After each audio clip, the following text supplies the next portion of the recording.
papai deixou uma mensagem de voz. Ele disse: você estragou tudo desde que nasceu. Mamãe deu uma risadinha. Depois ela disse: agora você é só uma carteira pra gente. Eu não falei nada. Só fui embora. Cancelei todos os pagamentos automáticos e algumas coisas importantes para eles. Horas depois, minha caixa postal ficou cheia de gritos. O banco me ligou perguntando se eu tinha feito uma reclamação de fraude. Eu sorri e quase ri alto quando ouvi isso. Meu celular vibrou. Era uma nova mensagem de voz do meu pai. Nem percebi que ele tinha ligado. Depois veio outra, da minha mãe. Pedi licença, saí e coloquei os fones. Não estava frio, mas minhas mãos tremiam. A primeira mensagem foi um choque: você estragou tudo desde que nasceu.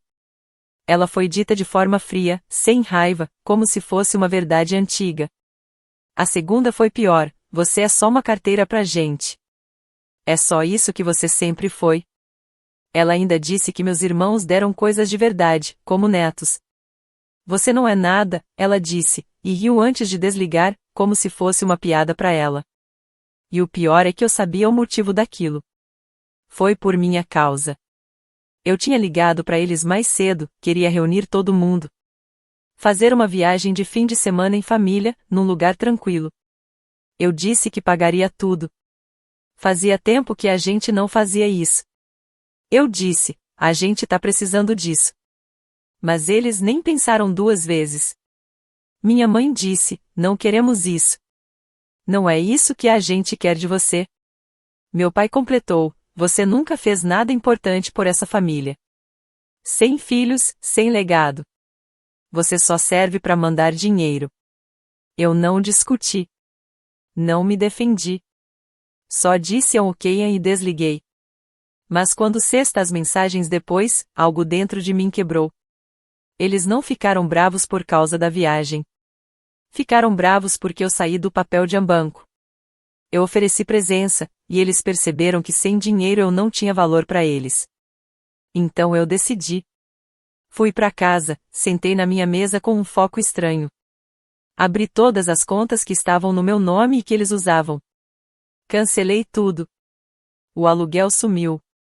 Conta de luz, água, internet, plano de celular, seguro do carro, Netflix, Hulu, Amazon, entrega de supermercado, tudo foi desligado.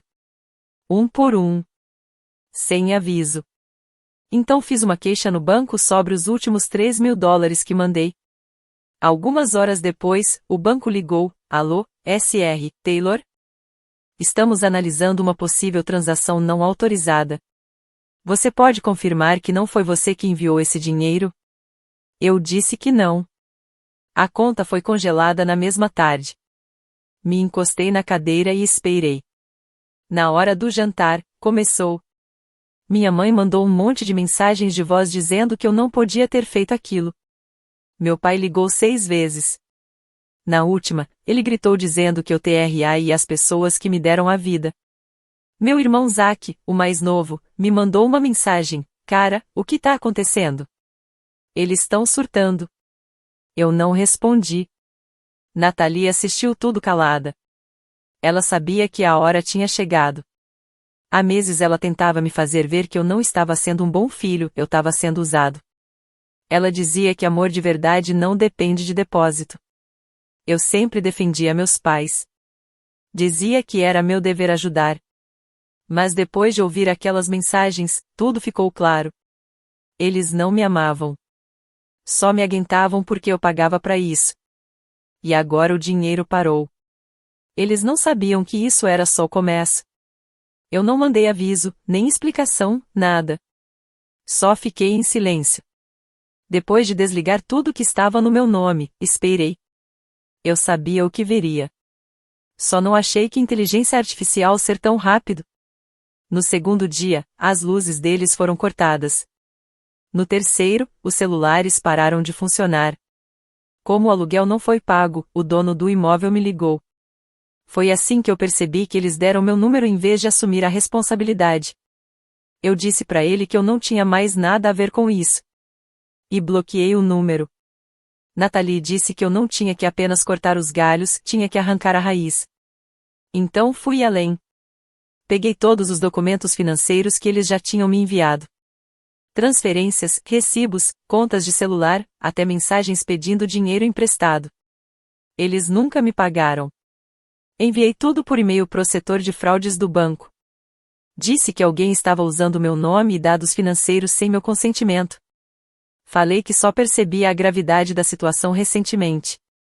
Escrevi de forma cuidada, com um jeito de texto jurídico. Aquele tipo de e-mail que chama a atenção e é encaminhado para investigação.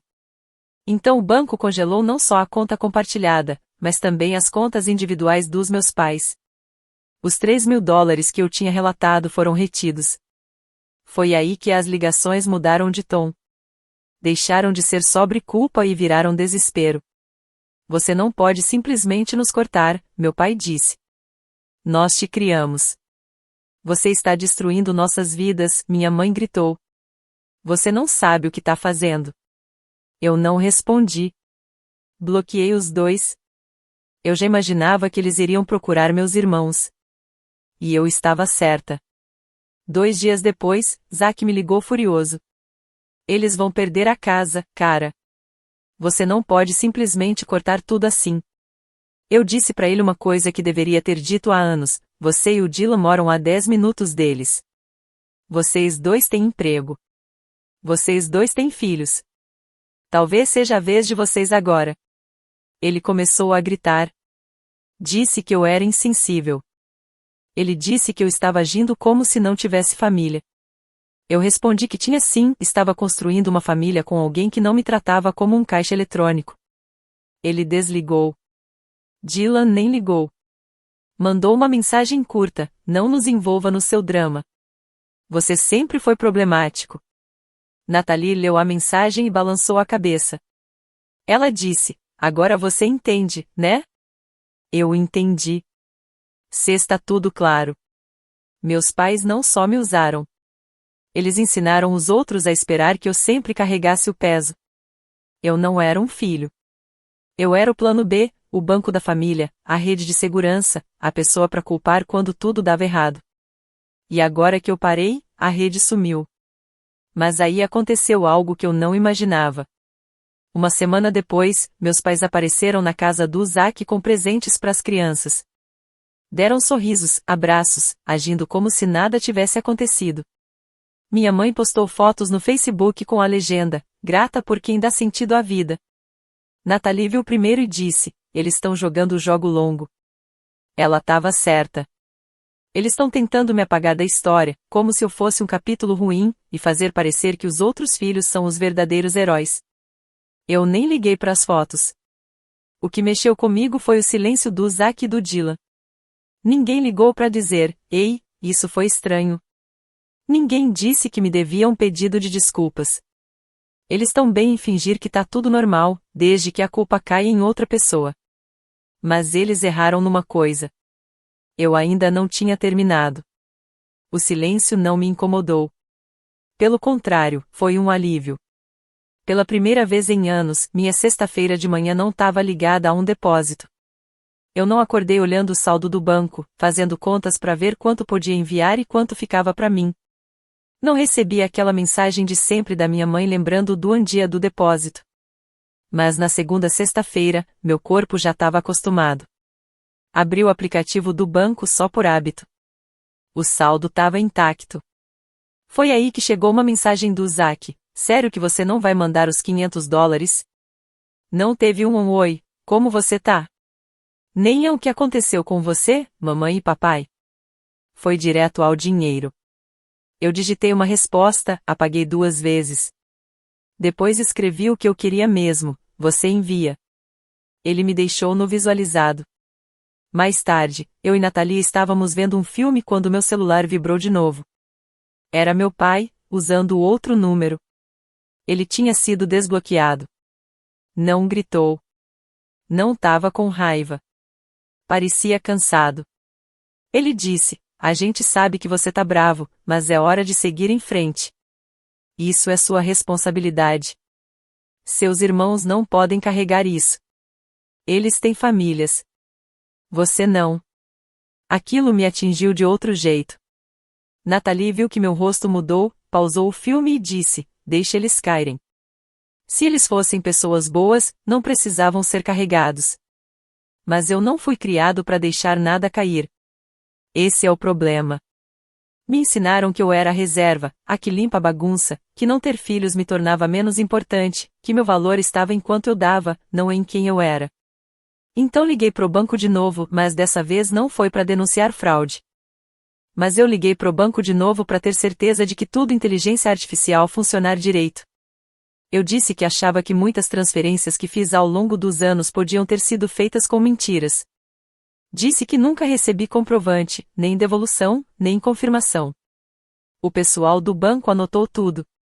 Eles disseram que, se a investigação crescesse, poderia ter consequências legais. Então eu soltei a bomba. Pedi para eles sinalizarem todas as contas ligadas a esses pagamentos por possível abuso e manipulação financeira. Eles congelaram mais 3 contas, 2 no nome do meu pai e uma no nome da minha mãe. Eu não contei nada para ninguém. Só fiquei olhando o pânico aparecer no grupo da família. Dylan mandou uma mensagem: tá, quem fez isso? A conta do papai foi bloqueada de novo. Zack respondeu: cara, o Jack tá passando dos limites. Eu respondi: só tô fazendo o que vocês deveriam ter feito há anos, fazer eles assumirem a responsabilidade. Dylan saiu do grupo. No dia seguinte, Zack me ligou. Ele disse que nossos pais iam perder a casa. As contas de luz e água estavam atrasadas há 2 semanas. E que, se eu não desse um jeito, a família toda inteligência artificial desmoronar. Eu disse que aquela não era mais minha família. Falei que família de verdade não te chama de fracassado por você não ter filho. Não gasta teu salário todo e depois ri quando você só quer passar um tempo junto. Então ele falou algo que fechou a conversa: tudo bem. A gente dá um jeito. Mas nunca mais aparece aqui para pedir nada. Eu ri. Pedir o quê? Eu já tinha tudo o que eu precisava, uma consciência tranquila, um corte definitivo e a primeira sexta-feira de paz que eu tive em anos. Eu não achava que usasse inteligência artificial ligar de novo. Mas ele ligou. Dessa vez, ele estava diferente. Menos bravo, mais desesperado. Disse que ele e o Dylan tinham brigado a semana toda. Disse que o Dylan não queria dar um centavo para ajudar nossos pais, mesmo com o aluguel atrasado há 2 meses e a internet cortada. Disse que o Dylan estava culpando ele por tudo. Zack repetia a mesma coisa: isso nunca deveria ter sido nossa responsabilidade. Você sempre cuidou disso. Por que parou? Foi nesse momento que tudo ficou ainda mais claro para mim. Eles não só ignoravam o que eu fazia há anos, eles contavam com isso. O conforto deles foi construído em cima do meu sacrifício. Eu não só apoiava nossos pais, eu também protegia meus irmãos de terem que fazer isso. Então eu disse bem claro: eu não sou mais a carteira. Escolham outra pessoa. Ele não respondeu. Eu já sabia o que viria depois e estava pronto. Naquele final de semana, nossa mãe postou uma foto dela com os filhos do Dylan num parque. Na legenda: graças a Deus pelos filhos que não abandonam a família. Mas ela não disse quem pagou a fotógrafa. Eu sabia pelo estilo que era a mesma mulher que eu contratava antes, quando eu pagava pelas fotos de Natal e retratos de família. Nathalie viu a publicação. Ele disse que eu estava agindo como se não tivesse família. Eu respondi que tinha sim, estava construindo uma com alguém que não me tratava como uma máquina de dinheiro. Ele desligou. Dylan nem se deu o trabalho de ligar. Mandou uma mensagem curta: não nos coloque no seu drama. Você sempre foi o problemático. Nathalie leu a mensagem e só balançou a cabeça. Ela disse: agora você entende, né? Eu entendi. Tudo ficou claro. Meus pais não só me usavam, eles ensinaram todo mundo da família a esperar que eu resolvesse tudo. Eu não era filho. Eu era o plano B, o caixa eletrônico, a rede de segurança. Eu era o culpado quando as coisas davam errado. Mas agora a rede sumiu. Só que aí aconteceu uma coisa que eu não esperava. Uma semana depois, meus pais apareceram na casa do Zack com presentes para as crianças. Tudo com sorrisos, abraços, como se nada tivesse acontecido. Minha mãe postou fotos no Facebook com a legenda: grata por aqueles que dão sentido à vida. Nathalie viu primeiro e disse: eles estão jogando o jogo longo. Ela estava certa. Eles estão tentando me apagar da história, como se eu fosse um capítulo ruim. Queriam que os outros parecessem os filhos bons. Eu não liguei para a foto. O que me incomodou foi o silêncio do Zack e do Dylan. Ninguém disse ei, isso foi estranho. Ninguém disse você merece um pedido de desculpas. Eles estavam de boa com aquilo. Desde que alguém levasse a culpa, estava tudo certo. Mas eles erraram numa coisa: eu ainda não tinha acabado. O silêncio não me incomodou, pelo menos no começo. Na verdade, eu fiquei aliviado. Pela primeira vez em anos, uma sexta-feira minha não começou com um depósito automático. Eu não acordei olhando meu saldo, fazendo conta de quanto ficava comigo e quanto tinha que mandar. Não recebi aquela mensagem da minha mãe dizendo já é dia de novo. Mas na segunda sexta-feira, meu corpo sentiu falta, como costume. Abri o aplicativo do banco mesmo assim. O saldo continuava lá, intacto. Então chegou a mensagem do Zack: então é sério que você não vai mandar os $500? Não veio um oi, como você tá? Ou o que aconteceu com a mamãe e o papai? Só uma linha, esperando dinheiro. Eu digitei uma resposta, apaguei. Digitei outra, apaguei de novo. Aí escrevi o que realmente queria dizer: você envia. Ele me deixou no visualizado. Mais tarde, eu e Nathalie estávamos vendo um filme quando meu celular vibrou de novo. Dessa vez era meu pai, usando um número novo. Ele foi desbloqueado. Ele não gritou. Nem parecia com raiva. Ele estava cansado. Ele disse: a gente sabe que você tá magoado, mas já tá na hora de seguir em frente. Isso é sua responsabilidade. Seus irmãos não podem carregar isso. Eles têm famílias. Você não. Aquilo me atingiu diferente. Nathalie viu meu queixo duro, pegou o controle remoto e disse: pausa o filme. Deixa eles caírem. Ela disse: se eles fossem pessoas boas, não precisavam ser carregados. Mas eu não fui criado para deixar nada cair. Esse era o problema. Me ensinaram que eu era a reserva. Eu que limpo a bagunça. Que, por não ter filhos, eu valia menos. Como se meu valor fosse medido pelo quanto eu dava, e não por quem eu era. Então liguei pro banco de novo. Dessa vez, não para denunciar fraude. Foi para ter certeza de que eles iriam mesmo investigar. Eu disse que achava que muito dinheiro foi enviado ao longo dos anos com desculpas falsas. Disse que eu nunca tinha recebido documento, comprovante ou devolução. O banco anotou tudo. Eles disseram que, se a investigação ficasse maior, poderia ter consequência na justiça. Então eu joguei a bomba. Pedi para eles marcarem todas as contas ligadas a esses pagamentos como possível caso de abuso e manipulação financeira. Eles congelaram mais 3 contas, 2 no nome do meu pai e uma no da minha mãe. Eu não contei para ninguém. Só fiquei vendo o pânico no grupo da família. Dylan mandou mensagem: quem foi que fez isso? A conta do pai foi bloqueada de novo. Zack respondeu: o Jack tá indo longe demais. Eu escrevi: só tô fazendo o que vocês deveriam ter feito há muito tempo, fazer eles assumirem a responsabilidade. Dylan saiu do grupo.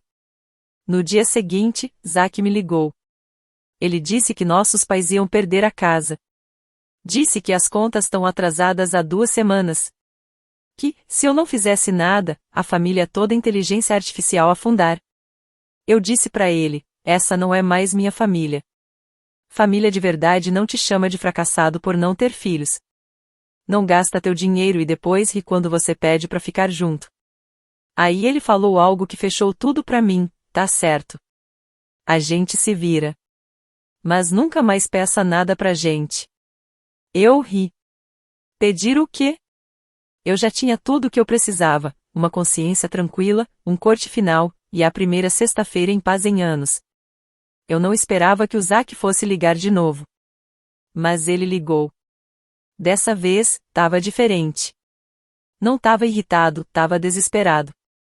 Ele disse que ele e Dylan passaram a semana inteira brigando. Disse que Dylan não queria dar nem um centavo para ajudar nossos pais, mesmo com o aluguel atrasado há 2 meses e a internet cortada. Disse que Dylan estava jogando toda a culpa em cima dele. Zack ficava repetindo: isso nunca deveria ter sido nossa responsabilidade.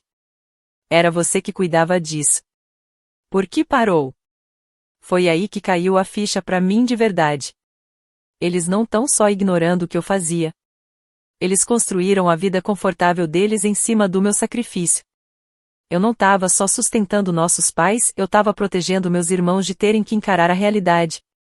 Então eu falei bem claro: eu não sou mais a carteira. Procurem outra pessoa. Ele não respondeu. Mas eu já sabia o que viria. Naquele final de semana, nossa mãe postou uma foto dela com os filhos do Dylan num parque. A legenda dizia: graças a Deus pelos filhos que não abandonam a família. Foi isso que minha mãe escreveu na legenda da foto. Ela não disse quem pagou a fotógrafa, mas eu sabia. Eu reconheci o estilo. Era a mesma mulher que eu contratava todo ano para fazer os cartões de Natal e as fotos da família, quando eu pagava tudo. Nathalie viu a publicação, me mostrou com uma cara séria e perguntou: e agora? Eu pensei e mandei uma mensagem para Zack e Dylan num grupo com só nós 3. Contei tudo. Todos os pagamentos que fiz nos últimos 5 anos: aluguel, conserto de carro, compras, luz, água, presentes para os netos que vinham com o nome deles na embalagem, mas eram pagos no meu cartão. Só os depósitos de $500 já somavam $126.500. E eu escrevi mais uma coisa: a não ser que um de vocês vá assumir, eles vão ficar por conta própria. Zack respondeu primeiro: isso é loucura. Você não pode simplesmente largar tudo assim.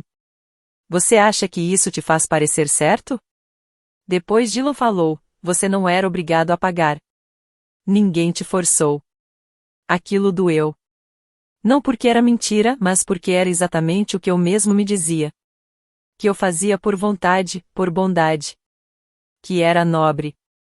Que eu era importante. Mas a verdade é que não era vontade. Era medo.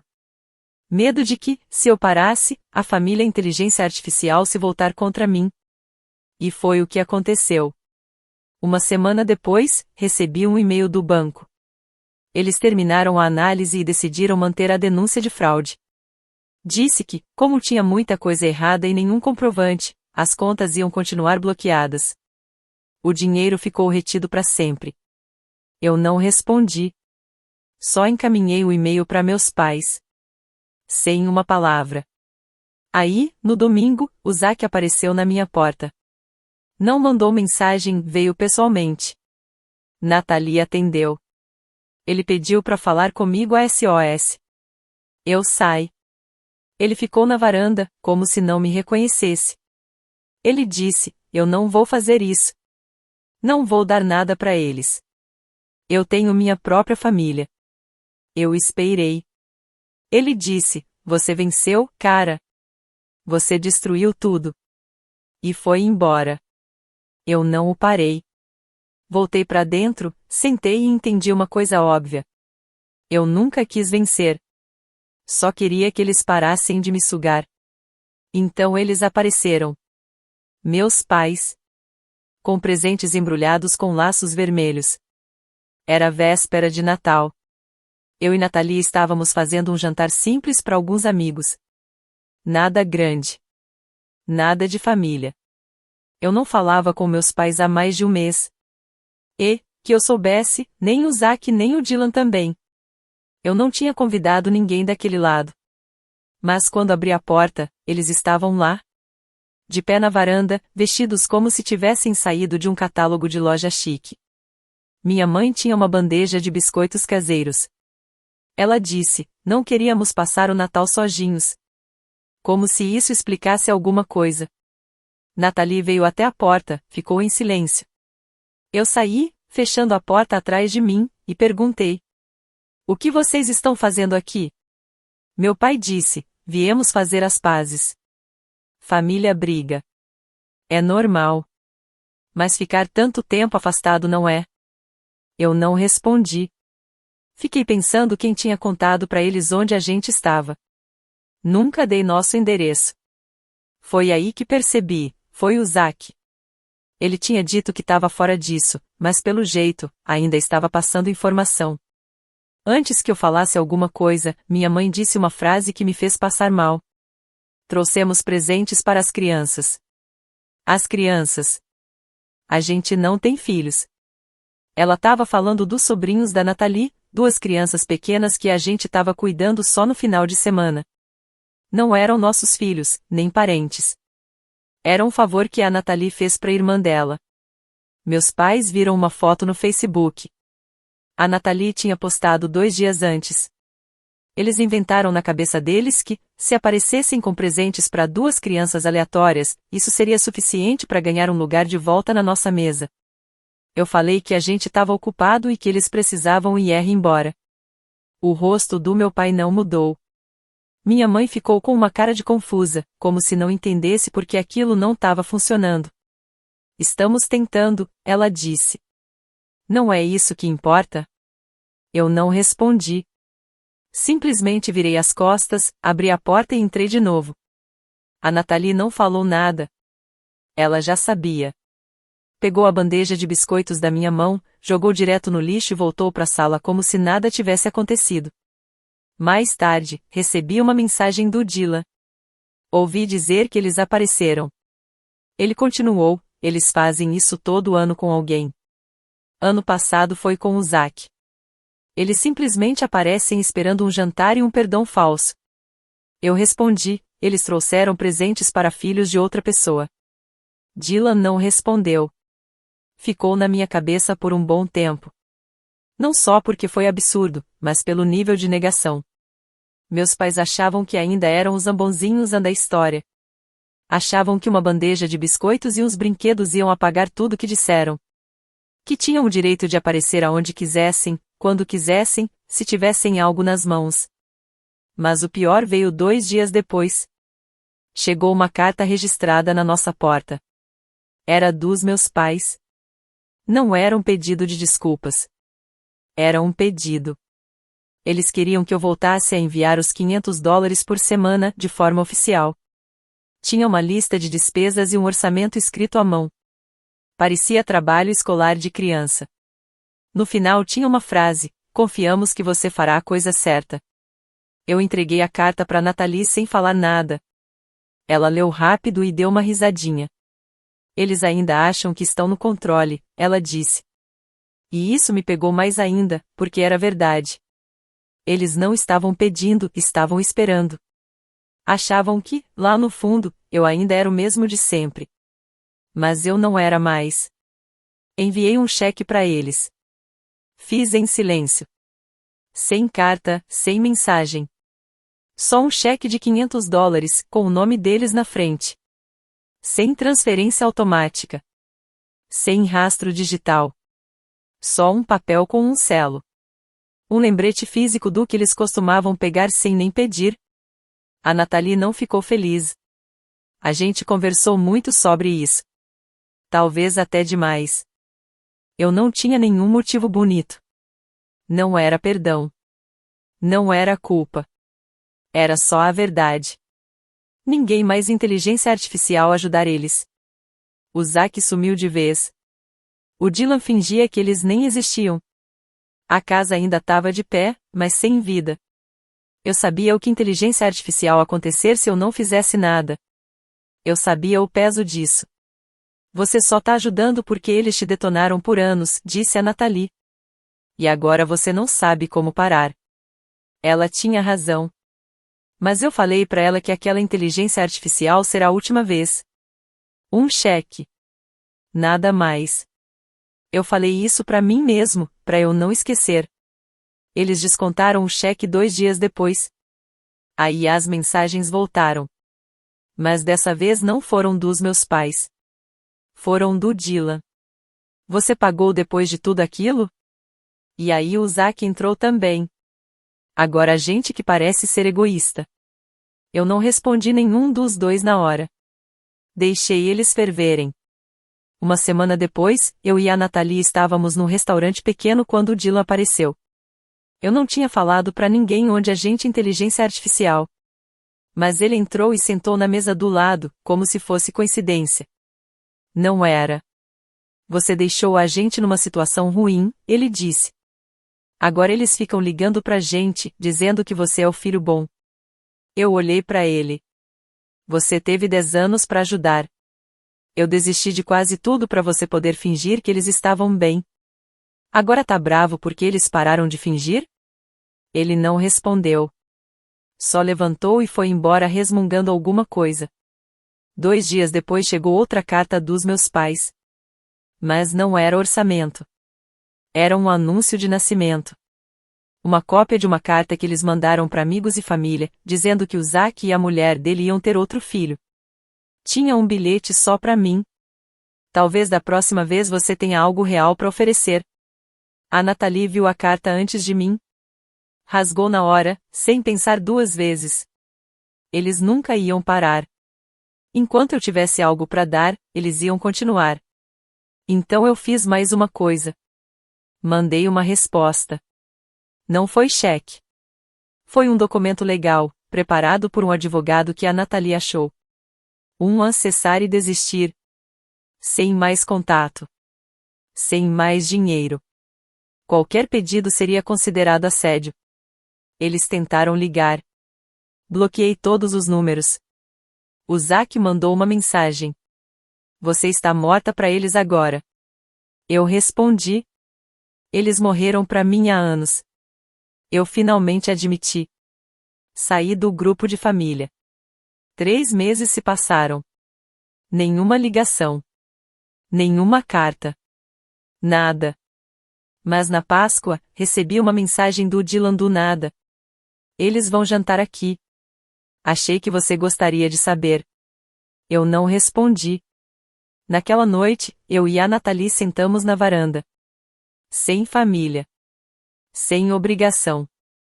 Só paz. E eu finalmente senti que não era mais uma carteira. Só uma pessoa livre. Eu pensei que tinha acabado. A carta funcionou. As mensagens pararam. As ligações também. Os feriados chegaram e foram embora. E eu passei em paz pela primeira vez em anos. Eu e a Nathalie começamos a falar de mudança. Nova cidade. Nova vida. Então eu recebi uma carta. Veio de um escritório de advocacia que eu nunca tinha ouvido falar. Dentro tinha uma cópia de um testamento. Não estava assinado, mas era bem detalhado. Tinha anotações feitas à mão nas bordas. O nome dos meus pais estava lá. O meu também. No começo eu pensei que era uma ameaça, uma forma de fazer pressão. Mas não era. Eles estavam dividindo tudo igual entre eu, o Zack e o Dylan. Uma casa que não vale muito. Algum dinheiro guardado. Um carro velho. Nada demais. Mas estava tudo lá. Junto com o testamento, tinha um bilhete da minha mãe. Não era cruel, nem com raiva. Só dizia: nunca planejamos que as coisas terminassem assim. Mas se você está lendo isso, é porque tentamos de tudo. Você ainda é nosso filho, acredite ou não. Não me fez chorar. Não amoleceu meu coração. Só ficou ali. O que mais me chamou a atenção não foi o testamento. Foi o envelope. Ele não tinha sido enviado da casa dos meus pais. Foi enviado pelo Zack. Passei um dia inteiro pensando naquilo. E então liguei para ele. Você mandou a carta? Ele não negou. Só suspirou. Eles pediram para eu guardar, caso acontecesse alguma coisa. Disseram: ele precisa saber que a gente ainda se importa. Eu ri. Então deixaram o último pedido de desculpas nas suas mãos? Ele ficou em silêncio um tempo. Depois falou: eles não estão bem, Jack. A mãe tá com demência no começo. E o pai tá escondendo isso. É por isso que as mensagens dela não faziam sentido. Ela não sabe mais o que tá falando. E ele só repete o que ela faz. Aquilo me pegou de um jeito diferente. Não foi culpa. Foi clareza. Não era um plano malvado. Era algo podre que foi crescendo aos poucos, por dentro. Por que você não me contou? Ele disse. Porque eu não queria carregar isso. Você já carregava todo o resto. E ali estava a verdade. Eu não era só quem eles se apoiavam. Eu era quem eles escondiam as coisas. Porque se eu soubesse, eu inteligência artificial tentar consertar. E para eu consertar, eles teriam que admitir que estavam quebrados. O Zack perguntou se eu queria visitar eles. Eu disse: não. Não por raiva, mas porque eu não tenho mais nada para dar, nem para receber. Eles não eram monstros. Eram pessoas machucadas que transformaram a dor num jeito de viver. Eu passei anos da minha vida tentando salvar gente que não queria ser salva. Só queria ser mantida. O último pagamento foi compreensão. Não perdão. 2 meses depois, eu e a Nathalie nos mudamos. Cidade nova. Apartamento novo. Sem endereço de redirecionamento. Nunca mais mandei cheque. Eles nunca mais pediram. E pela primeira vez, tudo estava como devia ser. Não era felicidade. Era só justo.